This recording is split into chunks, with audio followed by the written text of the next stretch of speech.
परमेश्वर ने यहाँ पे क्या बोला, अब्राहम से क्या कहा था कि मैं तुझे आशीष दूंगा। और आज परमेश्वर इसी वचनों के द्वारा हम लोगों से भी बातें कर रहा है। यहाँ पे परमेश्वर ने कहा कि मैं तुझे आशीष दूंगा। तो परमेश्वर ने हमको किस लिए बुलाया है कि जो तुझे आशीर्वाद दे उन्हें मैं आशीष दूंगा। और उसे दो में उसने कहा और तू आशीष का मूल होगा। तो आज जब हमको परमेश्वर आशीष देता है तो हमारे लिए क्या काम है? अगर परमेश्वर ने हमको आशीषित किया है तो हमारा काम क्या ये नहीं है कि हम भी लोगों को आशीषित करें, ताकि हम भी दूसरों के लिए एक आशीष का कारण बने। परमेश्वर इसलिए हमको आशीष देता है। परमेश्वर ये नहीं कहता कि हम सेल्फिश बनो, कि हम आशीषित हैं, दूसरे से हमको कोई मतलब नहीं। इसलिए यहाँ पे जब उसने कहा ना कि जो तुझे आशीर्वाद दे उन्हें मैं आशीष दूंगा, और जो तुझे उसे मैं शाप। आज हम परमेश्वर के साथ कैसा है हमारा रिलेशन? क्या हम उसके अनुसार चल रहे हैं? अगर हम परमेश्वर की आशीष में चल रहे तो हमारा काम है आशीष देना। और कई लोग जब उसने कहा ना कि जो तुझे उसे परमेश्वर शाप देगा, क्योंकि परमेश्वर ने हमको हमेशा दूसरों को आशीष देने के लिए, किसको आशीष देने के लिए? जो परमेश्वर के आज्ञाकारी लोग हैं उनको लिए एक जरिया बनता है। हालेलुया। क्योंकि अगर हम उत्पत्ति 50 और उसका 20 वचन देखते हैं, यद्यपि तुम लोगों ने मेरे लिए बुराई का विचार किया था, परंतु परमेश्वर ने उसी बात में भलाई का विचार किया, जिससे वो ऐसा करे जैसा आज के दिन प्रकट है कि बहुत से लोगों के प्राण बचे। यहाँ पे क्या परमेश्वर का वचन वहां पे कहा कि जो तू आशीष का मूल होगा। और यहाँ पे यूसुफ को लोगों ने क्या किया था? उसके भाई ने उसकी बुराई करने का विचार किया था, लेकिन परमेश्वर ने उसको आशीष दी। और परमेश्वर ने इसी बात में भलाई का विचार किया, जिसे वे ऐसा करें जैसे आज के दिन प्रकट है। यानी कि परमेश्वर की आज्ञाकारिता में चलते हुए, इसलिए उसने उन लोगों के लिए भलाई करी जैसे कि बहुत से लोगों के प्राण बचे। आज क्या हम आशीष का कारण है? परमेश्वर अगर हमको बुलाता है तो हमारा काम भी है कि जो परमेश्वर में आज्ञाकारी लोग हैं उनके लिए आशीष का कारण बने। और जब परमेश्वर आशीष क्यों देता है? परमेश्वर आशीष इसलिए देता है कि परमेश्वर हमारी रक्षा करे। जब परमेश्वर की आशीष हमारे ऊपर आती है तो परमेश्वर हमारी रक्षा भी करता है। क्योंकि अगर हम आशीषित होंगे तो परमेश्वर का हाथ हमारे ऊपर होगा कि नहीं होगा? अगर हम गिनती 23 और उसका देखेंगे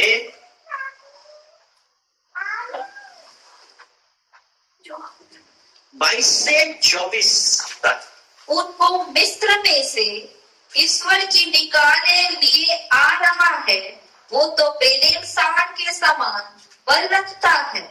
निश्चय कोई मंत्र याकूब पर नहीं चल सकता और इस्राएल पर भावी कहना कोई अर्थ नहीं रखता। परंतु याकूब और इस्राएल के विषय में अब यह कहा जाएगा कि ईश्वर ने क्या ही विचित्र काम किया है। सुन, वो दल सिंह के समान उठेगा और सिंह के समान खड़ा होगा। वो जब तक अहेर को न खा ले और मारे हुओं के लहू को न पी ले तब तक न लेटेगा। परमेश्वर बालाक ने किसको बुलाया था? बिलाम को बुलाया था किस लिए? कि वो इस्राएल के लोगों को श्राप दे। यही तो था।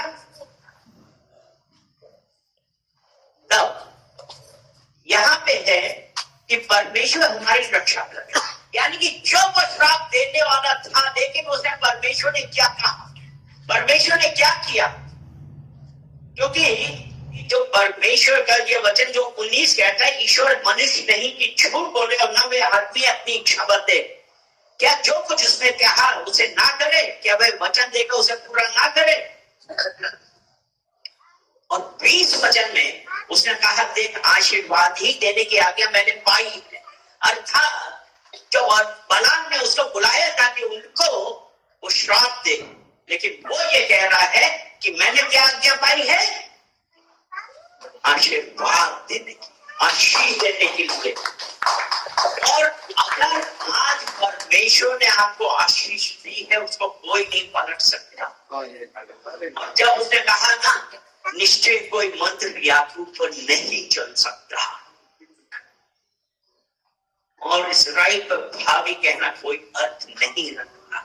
आज हमें से कितने लोग हैं, हम लोग क्या करते हैं कि अरे हमको तो आशीष नहीं मिल रही है, हमारे ऊपर उसने जादू कर दिया, उसने टोना कर दिया है।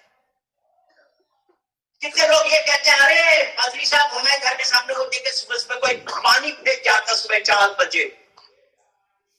क्या हम परमेश्वर के आशीषित नहीं है?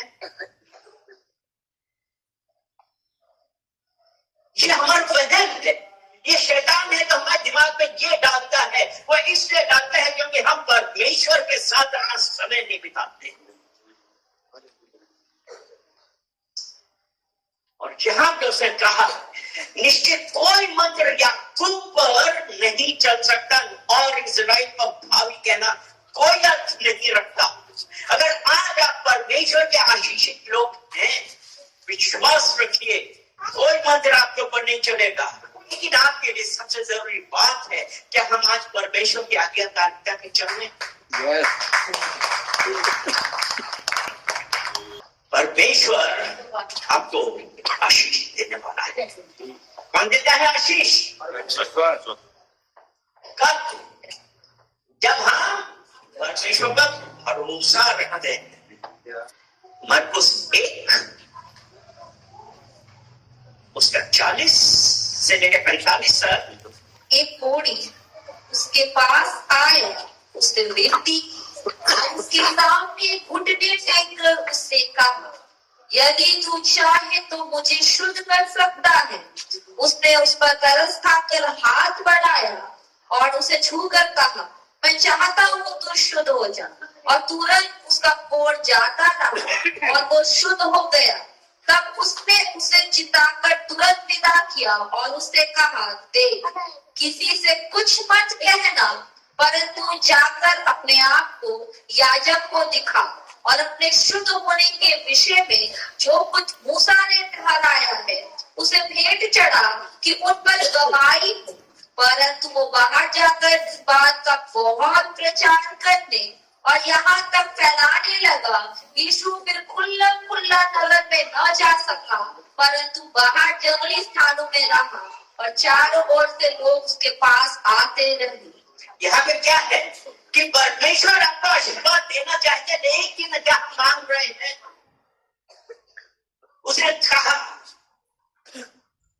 यदि तू चाहे मुझे शुद्ध कर सकता है। इसने, उस कोढ़ी ने, बीमारी ने, यदि तू चाहे,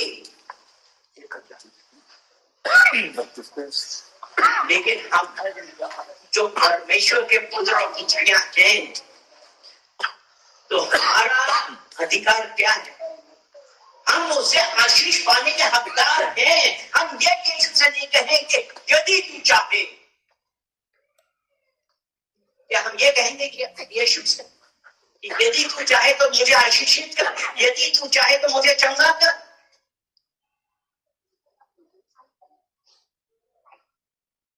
अगर हम परमेश्वर के आशीषित हैं, हम उससे कहेंगे मुझे चंगा कर,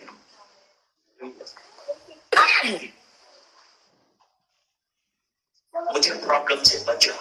यदि हम परमेश्वर के आशीषित लोग हैं, उस कोढ़ी की तरह नहीं, क्या तू मुझे चंगा कर सकता है? यदि तू चाहे तो मुझे शुद्ध कर सकता है,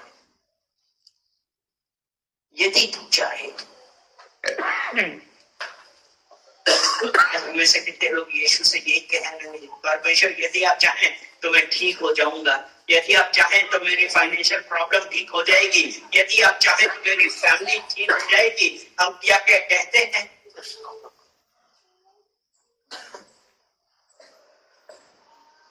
परमेश्वर के पुत्र और पुत्री होने के नाते हमारा आशीष प्राप्त करने का अधिकार है, और ये चुनाव करना है।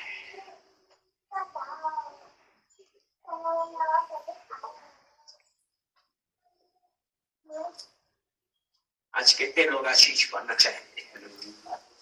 परमेश्वर से मांगी है, और परमेश्वर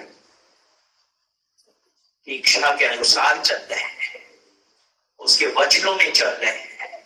आज परमेश्वर आपको आशीष देगा, मांगोगे तो मिलेगा। अंति साथ साथ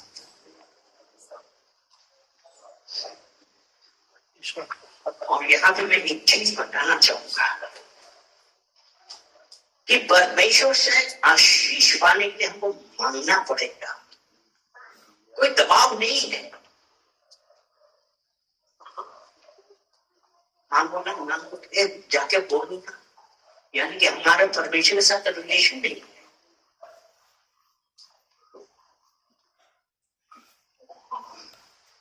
अभी हमने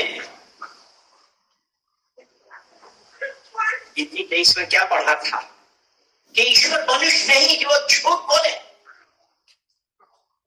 अगर उसने कहा तुम हमारे पुत्र और पुत्री हो तो तुम्हें आशीषित हो, तुम्हें अपना आशीष मांगने का पूरा अधिकार है।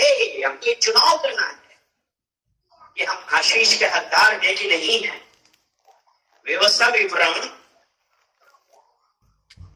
30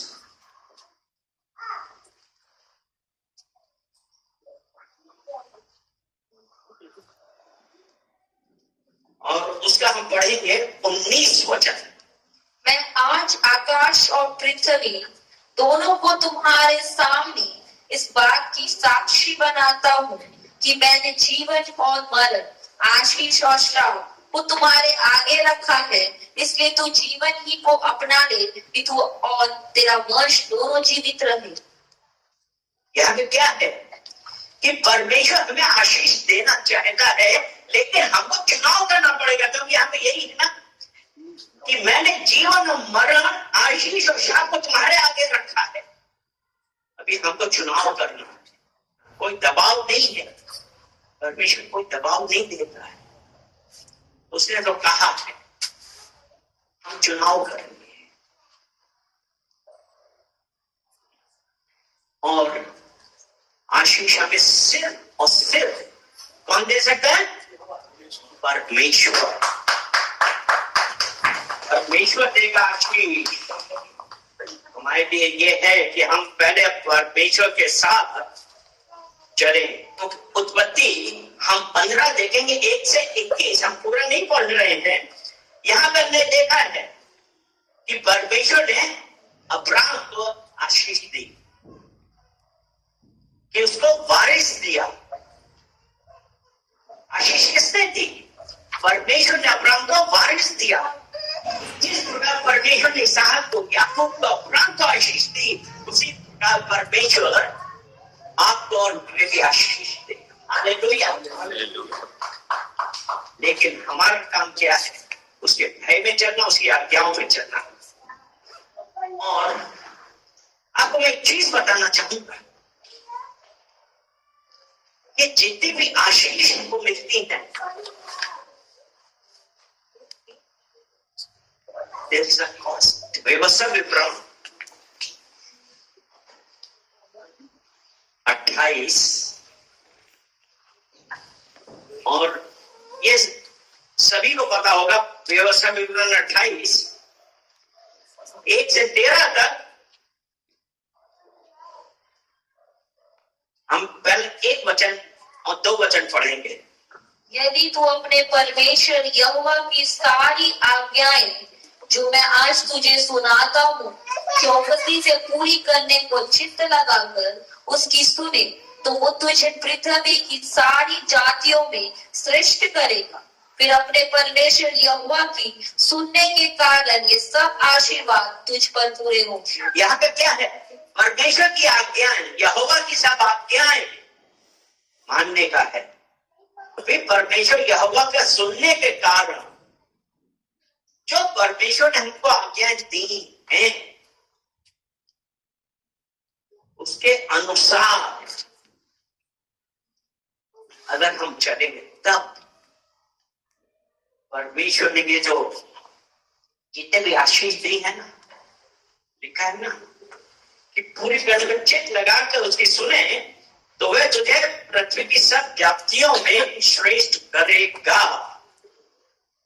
और सब आशीर्वाद, और अपने परमेश्वर यहोवा की सुनने के कारण ये सब आशीर्वाद तुझ पर पूरे होंगे। 3 से 13 तक सब आशीर्वाद लिखे हैं। अगर हम उसकी आज्ञाओं पे चलते हैं और अगर हम नहीं चलते हैं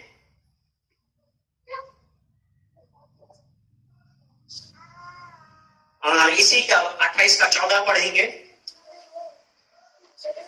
और जिन वचनों की मैं आज तुझे आज्ञा देता हूँ, उनमें से किसी से दाहिने या बाएं मुड़ के पराये देवताओं के पीछे न बोले और न उनकी सेवा कर।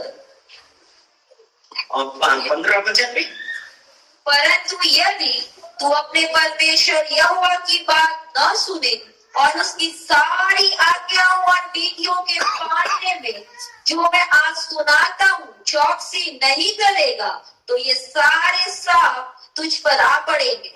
अगर परमेश्वर की आशीष पानी है तो उसकी आज्ञाओं पे चलना है, कॉम्प्रोमाइज नहीं करना है। हमें से कितने लोग कॉम्प्रोमाइज कर लेते हैं कि चलो ऐसे नहीं ऐसे कर ले। उसने कहा ना कि दाहिने या बाएं मुड़कर पराये देवताओं के पीछे ना हो, यानी कि अपने बंधनों में, रीति रिवाजों में पड़ गए। परमेश्वर आशीष देना चाहता तो हम कहते कि नहीं, पहले हम वो कर लिया था। वो अपनी आशीष होने का जिम्मेदार हम स्वयं हैं। परमेश्वर हमको आशीषित करना चाहता है, लेकिन हम अपने रीति रिवाजों में फंस गए और हमने परमेश्वर की ना सुनकर अपनी इच्छा के अनुसार किया, तो हमको आशीष नहीं मिलेगा। और आशीष पाने के लिए हमको क्या करना पड़ेगा? मांगोगे तो मिलेगा। क्या हम मांगते हैं? मत्ती 7:7 में यही कहा है, मांगोगे तो मिलेगा।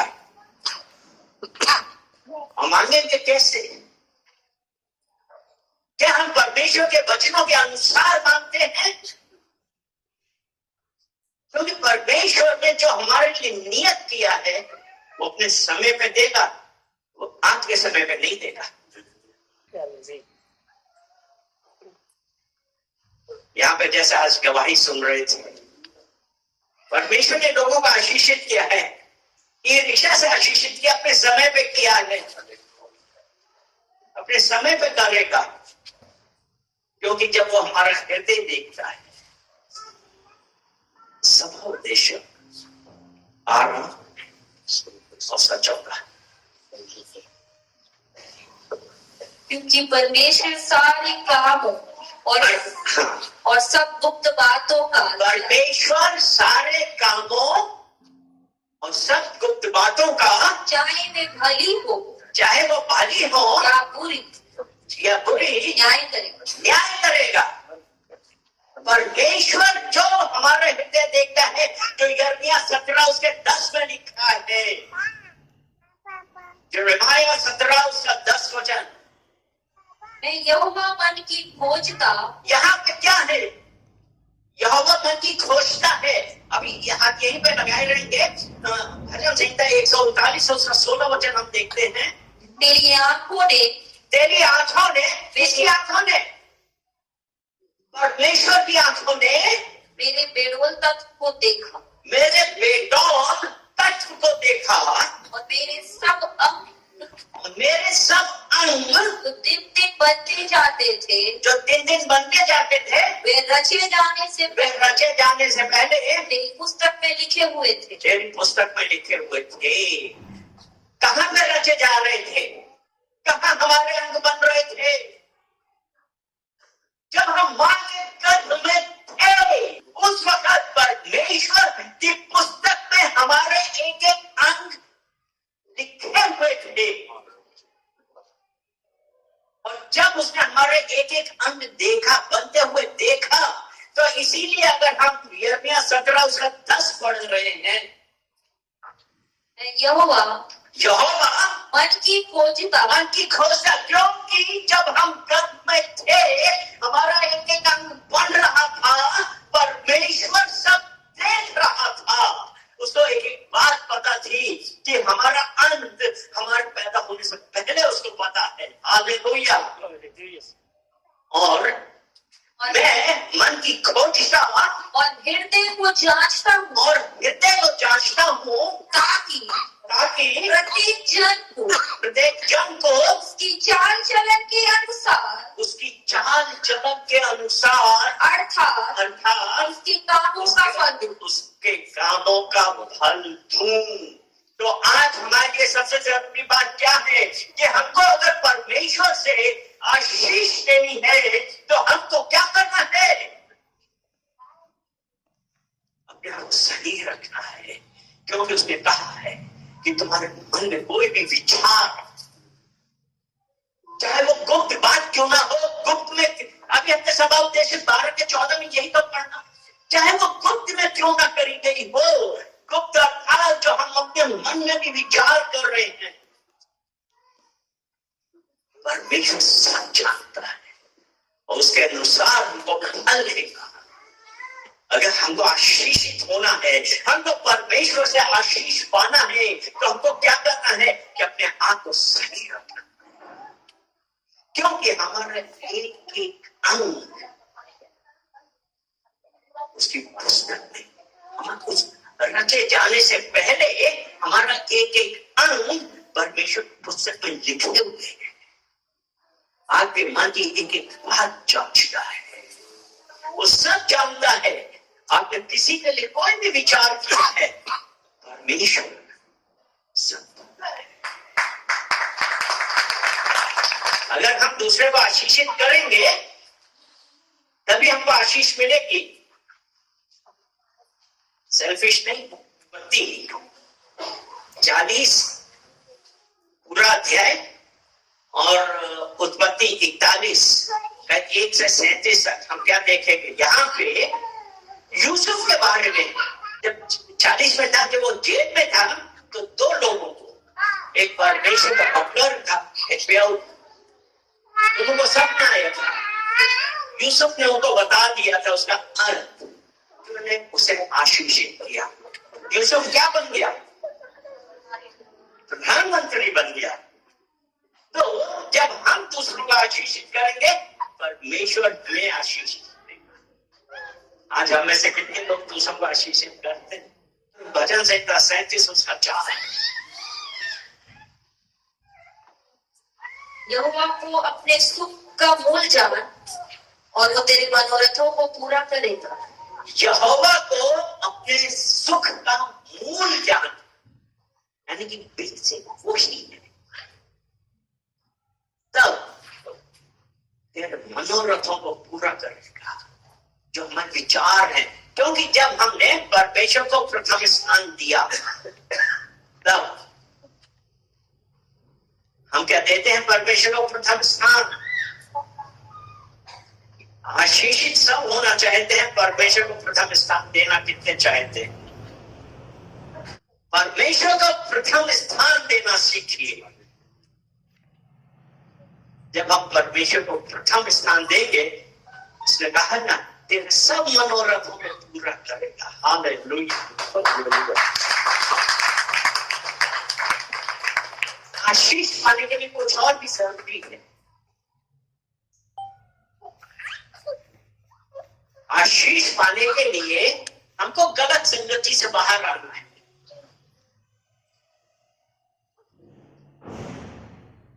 और इसमें सबसे पहला परमेश्वर ने किसको बुलाया?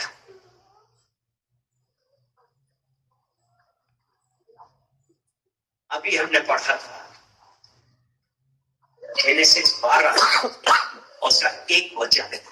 यहोवा ने अब्राहम से कहा, यहोवा ने अब्राहम से कहा, अपने देश और अपने कुटुंबियों और अपने पिता के घर को छोड़कर अपने पिता को घर को छोड़कर उस देश में चला जा, हाँ, जो मैं तुझे दिखाऊंगा। यहाँ पे परमेश्वर क्यों अब्राहम से कहा पिता का देश, अपने कुटुंबी? क्यों? क्योंकि वो रीति रिवाज में फंसे हुए थे। वो जीवित परमेश्वर की प्रार्थना करने के बजाय वो दुनिया भर की चीजों की प्रार्थना किया करते थे। पेड़ों की, पौधों की, नदियों की, पहाड़ों की।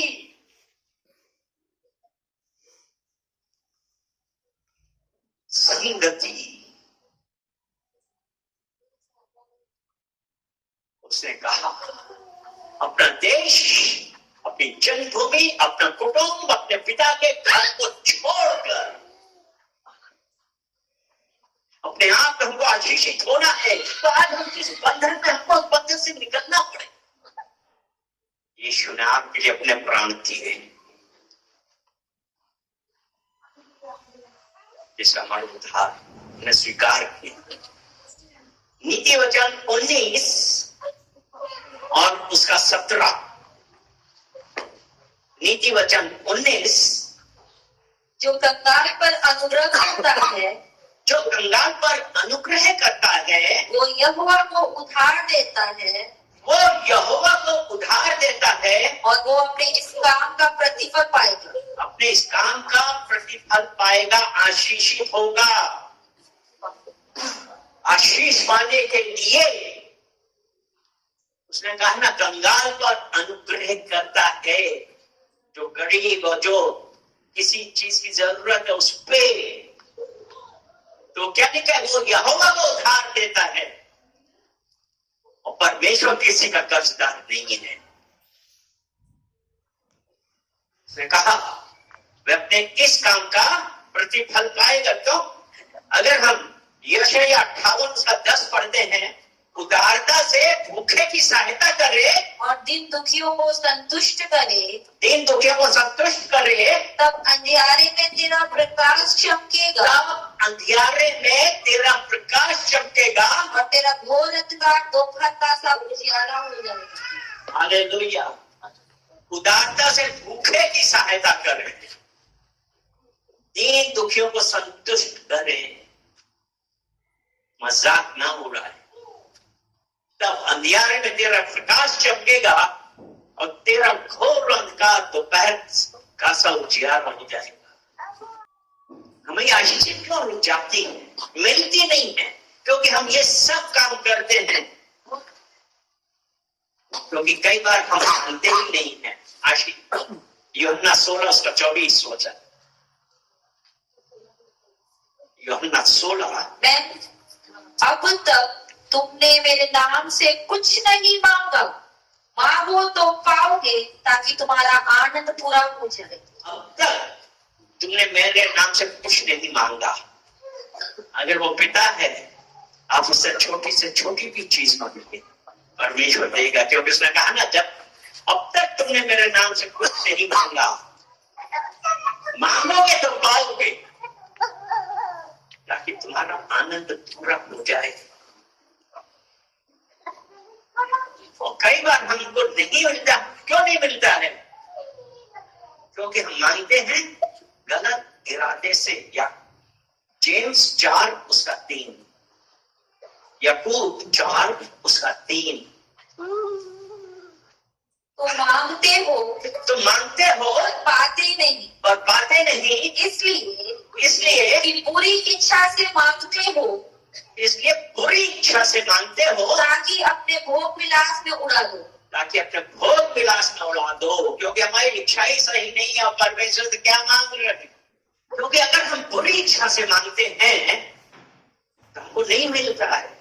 मरकुस 11:24 में, मरकुस 11:24, यदि तुम इस पहाड़ को संदेह ना करो तो जैसा तुमने सोचा वैसा हो जाएगा। क्योंकि उसने कहा ना, इस पहाड़ से कहो जाके समुद्र में जा पड़े। मन में संदेह था।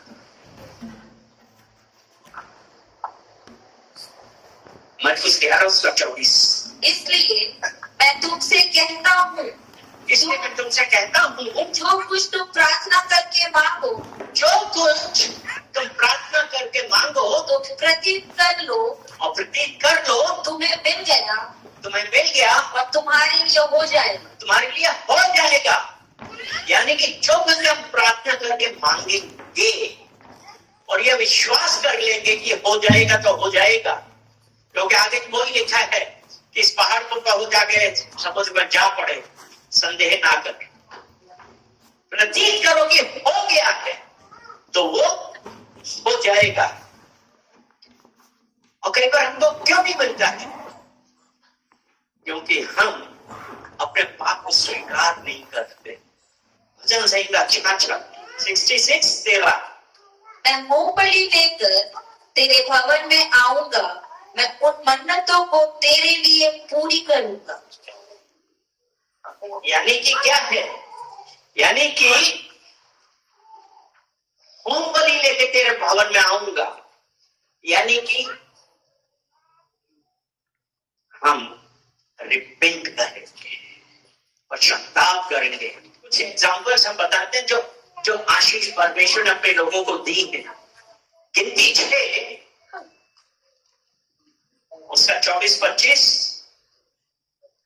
आशीष कैसे कि यहोवा तुझे आशीष दे, तेरी रक्षा करे। यहोवा तुझ पर अपने मुख का प्रकाश चमकाए और तुझ पर अनुग्रह करे। यिर्मयाह 17 उसका 7 और 8। यहोवा पर भरोसा, आशीष पाने के लिए हमको यहोवा पे भरोसा करना है। कोई ईश्वर नहीं कि झूठ बोले। अगर उसने कहा है इतना आशीष दूंगा तो वो देगा। जिसने परमेश्वर को अपना आधार मानना है, तो हम क्या आज परमेश्वर को अपना आधार मान रहे? आपकी परिस्थितियां, आपकी ऐसी सिचुएशन से आप गुजर रहे हैं, घबराइए नहीं, परमेश्वर की ओर देखिए। जिसने परमेश्वर को अपना आधार माना है, और जब हमने परमेश्वर को अपना आधार माना है, उसमें उसने क्या कहा है? उसने कहा ना, वह उस वृक्ष के समान होगा जो नदी के किनारे लगा हो, उसकी जड़ जल के पास फैली हो। जब धूप होगी तब उसको ना लगेगी, उसके पत्ते हरे रहेंगे और सूखे वर्ष में भी उनके विषय में कुछ चिंता ना होगी, क्योंकि वह तब भी फलता रहेगा। आशीष पाने के लिए जरूरी है कि हम यीशु को अपना आधार माने। अगर हमको यहोवा से आशीष पानी है तो हमको क्या करना है? दुष्टों की युक्ति पर नहीं चलना है, ना पापियों के मार्ग में खड़ा होना, ना ठट्ठा करने वालों की मंडली में बैठना है। हमको अपने आप को उन लोगों से अलग करने, क्योंकि 15:33 कहता है, बुरी संगति अच्छे चरित्र को बिगाड़ देती है। हम आज किसके साथ हैं? क्योंकि दुष्टों की युक्ति पे नहीं चलता, पापियों के मार्ग पे खड़ा नहीं होता, ठट्ठा करने वालों की मंडली में नहीं बैठता। हमको आशीष पाना है तो हमको इन सबसे दूर रहना है। और उसके बाद लिखा है, तो यहोवा की व्यवस्था से प्रसन्न रहता है और उसकी व्यवस्था पर रात दिन ध्यान करता रहता है। यहोवा की व्यवस्था, परमेश्वर के वचन उससे प्रसन्न रहता है और उसकी व्यवस्था पर रात दिन ध्यान करता है। रात दिन ध्यान करना क्या मतलब है? अर्थात जो आपके अंदर गया है वो ध्यान ध्यान लगाइए, क्योंकि जिस प्रकार भैंस आने के बाद जो उसके अंदर गया है वो जुगाली करती रहती है, बचाती। परमेश्वर आज हमसे यही चाहता है, जो उसकी व्यवस्था पर दिन रात ध्यान करता रहता है, और जब हम ऐसा करते हैं तब वह उस वृक्ष के समान है जो बहती नालियों के किनारे लगाया गया है और अपनी ऋतु में फलता है, जिसके पत्ते कभी मुरझाते नहीं। इसलिए जो कुछ वह पुरुष करे वह सफल होता है। क्या आज हम परमेश्वर की व्यवस्था पर चल रहे हैं? क्या उस पर ध्यान लगा रहे हैं? विश्वास रखिए, आप उसकी व्यवस्था पर चलेंगे, ध्यान लगाएंगे, कभी मुरझाएंगे नहीं। परमेश्वर का आशीष आप सबके। हालेलुया। धन्यवाद धन्यवाद धन्यवाद बेटा परमेश्वर, हम आपका धन्यवाद करते हैं। सारा आदर महिमा हम आपको देते हैं। पिता परमेश्वर, आज अपने वचनों के द्वारा हम लोगों से बातें करें और आशीषित होने के लिए बताएं कि कैसे हम आशीषित हो सकते हैं। आपने ये भी चिताया, हम लोगों को चिताया है कि हमको किन लोगों से दूर रहना है। पिता परमेश्वर, यहाँ हम एक एक जन को आपको कमिट करते हैं और कहते हैं कि परमेश्वर, जहां कहीं पे भी हम लोग गलत हैं, पवित्र आत्मा उनको रास्ता दिखाइए। बदलने वाले आप हैं। एक एक जन को हम आपको कमिट करते हैं और कहते हैं पिता परमेश्वर, आप बढ़े और हम बढ़े। पिता परमेश्वर, एक एक जन को चुनिए और अपने अनुग्रह से बढ़िए। और आज जो वचन यहाँ पे शेयर किए गए हैं, पिता परमेश्वर, उन वचनों के अनुसार लोग चले और आशीषित। धन्यवाद करते हैं। सारा आदर महिमा हम आपको देते हैं, यीशु मसीह के नाम से। आमीन आमीन आमीन। हालेलुया।